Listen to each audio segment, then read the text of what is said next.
America is wasting its wealth. Yes, you heard me right, my friend. America is wasting its wealth. The reason for this is that Republicans/conservatives cannot see far ahead into the future, that spending so much on wasteful military adventure and not investing enough in human resources will eventually lead to the downfall of the USA. This was the mistake of many of the great empires like the Roman Empire and British Empire. You see, Republicans/conservatives put all the blame of U.S. deficits on welfare, but people will be surprised to learn that the U.S. federal government does not run a program that is actually called welfare.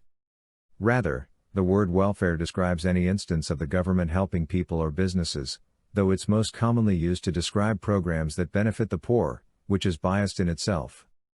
Republican lawmakers have worked very hard in the last few years to deceive the citizens that taxpayers' money used for helping businesses is not welfare, but rather, Medicaid, food stamps and the temporary assistance for needy families is welfare.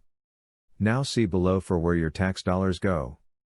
Now you will realize that huge taxpayer money used for helping businesses is not represented on this pie chart, but rather, Medicaid, food stamps and the temporary assistance for needy families is represented.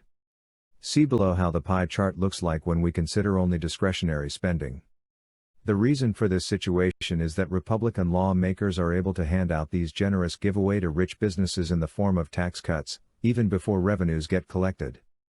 The revenues that come in are therefore lower than they ought to be. Since the amount spent on Medicaid, food stamps and temporary supplemental assistance can only be spent after revenues are collected, these same lawmakers will turn around and complain that too much money is going to welfare, forgetting that they gave huge tax cuts to businesses even before the revenues were collected. Now you may think that giving huge tax cuts for businesses is going to help the economy, but it does not because the whole economy is unbalanced, with too much money going to already profitable businesses and not enough money going towards investment in human resources.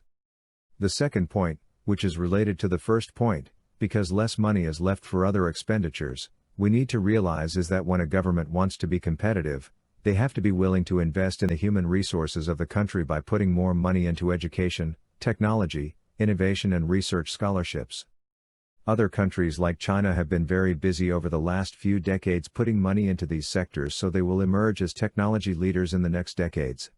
They also send millions of their students overseas to study STEM subjects. The USA, on the other hand, led by Republicans in Congress, has been busy doing the opposite. The primary aim of Republicans, egged on by their supporters, is to block money going into any area of the government that they suspect will help poor people, minorities and other disadvantaged groups.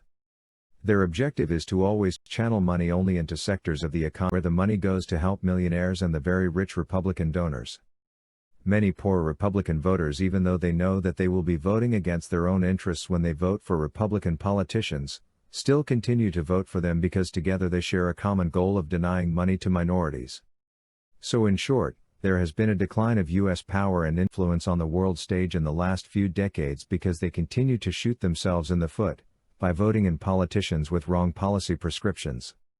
Please subscribe to my channel, and if you want more of these, don't forget to press the bell icon for notifications when new videos are released. Thank you.